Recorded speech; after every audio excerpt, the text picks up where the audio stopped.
Hello YouTube, and welcome to the first video in a 4-part series of tips and tricks for Housemarque's Alienation. Lay back, relax your thumbs, and take a deep breath. It's time for just the tips.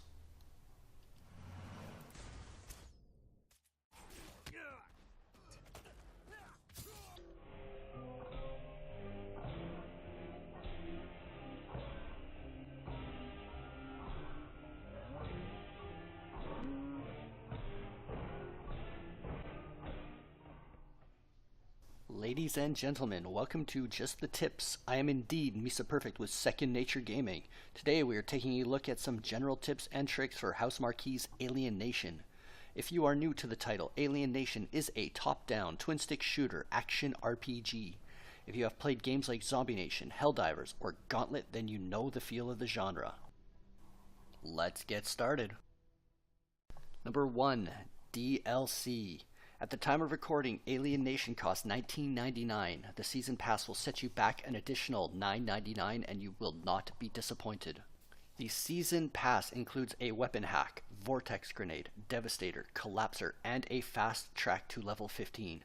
More on the vortex grenade, devastator, and collapser in the more depth weapon video.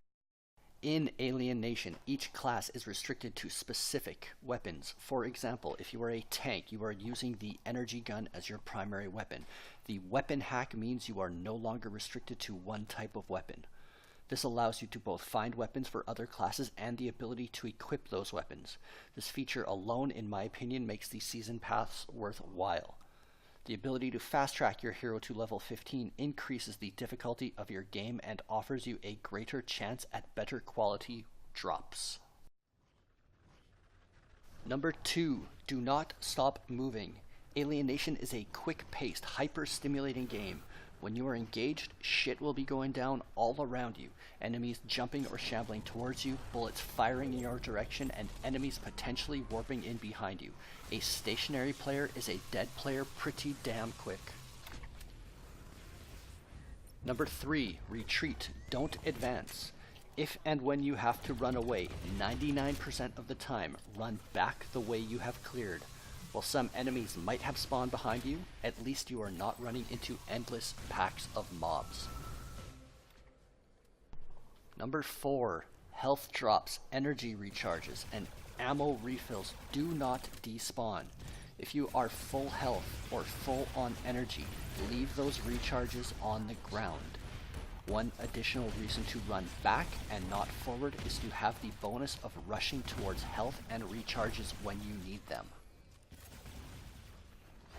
Number 5. Understand sprint. When it is time to use your boost, try best to use it to run away and not into enemies. This may seem like a complete no shit moment. The urge to finish a level quicker or loot a chest sometimes grabs hold. Saving that sprint for when shit hits the fan is a much better option. That being said, sometimes you might have to charge around an enemy to get behind the shield or to rush forward to take down a burst enemy really quickly. Those are the exceptions, not the rule. Number 6. Use cover. Use the environment to your advantage. Alienation can get very hectic with lots of mobs on the screen at once.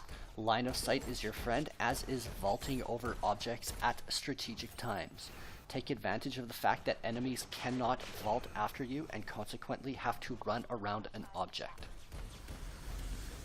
Number 7. Use your skills. Use your skills especially at the start of a horde, a boss, or a mini encounter. Energy drops are quite common, and if you are killing at a decent pace, it will only be a few moments, maybe a minute or two, before you are fully recharged. In my experience, if you use your skills at the start of a horde encounter or a boss, you will end with full skills. Number 8. Grouping hordes. If you do not have other groups around you, take your time to get everyone grouped up. At full run speed, you can easily outpace hordes. Grouping them saves you the panic of killing a single target and having more spawn in behind you. Fast-firing AoE weapons are best for hordes, devastator, shotgun, and collapser. Number 9. Weapon selection. Whenever possible, have at least one weapon that does fast area of effect damage. It can be very tempting to have two single target weapons, especially if they are purple and orange. Just remember that when a horde comes, and they will come, you want to have at least one fast firing AoE weapon. It is easy to get overwhelmed. Number 10, reloading. You have two choices when it comes to reloading. The first, you can opt to try for the active reload. This is the small green section below your character. Completing this active reload cuts your time in half. Your second choice is to hit reload and switch weapons. As soon as you hit reload, the action is initiated. You can melee, use skills or other weapons, and the process of reloading will still complete. Number 11, ammo pickups. It is important to not only be switching between weapons as you play, but to be aware of which weapon needs a greater refill. When you pick up a weapon refill, the game will give you less ammo for the weapon you have equipped and a substantial amount more for the weapon you have holstered. Number 13, respawn shrines.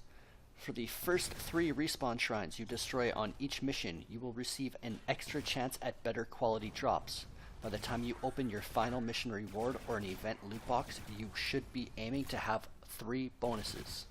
You can easily check and see how many bonuses you have by looking towards the bottom or the middle section of the screen.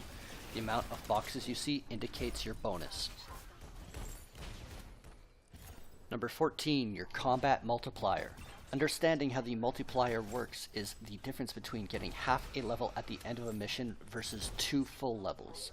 Once the multiplier is at 5, it is for all intents and purposes maxed out. Each kill will give you 5 times the amount of experience you would have got at level 1.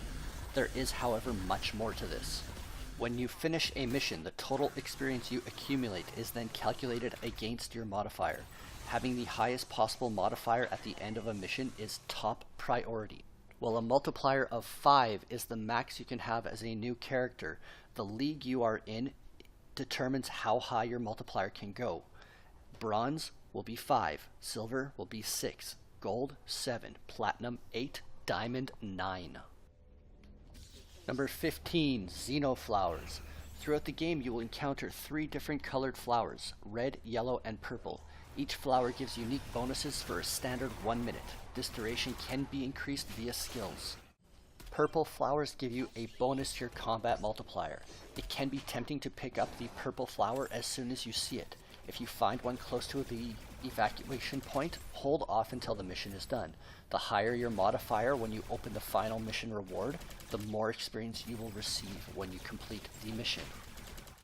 Red flowers increase your melee damage. With this bonus, you can easily one-shot most lesser mobs. Concerning purple flowers, when you're about to finish a level, you want to open the reward with the bonuses of a purple flower whenever possible. So when you are playing through a mission, make note of the closest purple flower and sometimes even the closest yellow flower. This will make it so that you can run back when the level is complete. It's worth the extra 2 minutes for the double experience.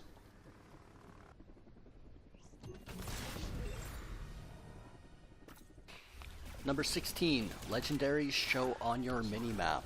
If you are lucky enough to see the color orange, Legendaries are very visible when they drop. On top of their unique color, they are the only item in the game that shows up on the minimap as a small circle pulsing. Number 17, assignments. When you have completed the game or start a World Level 2 game, please pick up the assignments from the tab before selecting a mission. Completing these assignments gives you necessary weapon upgrades. When you are in-game, if you look to the left of the screen just below your minimap, you will see the active assignments you have and your progression through them as you complete. Number 18, try the multiplayer. If you can, convince a friend to buy this game and play multiplayer.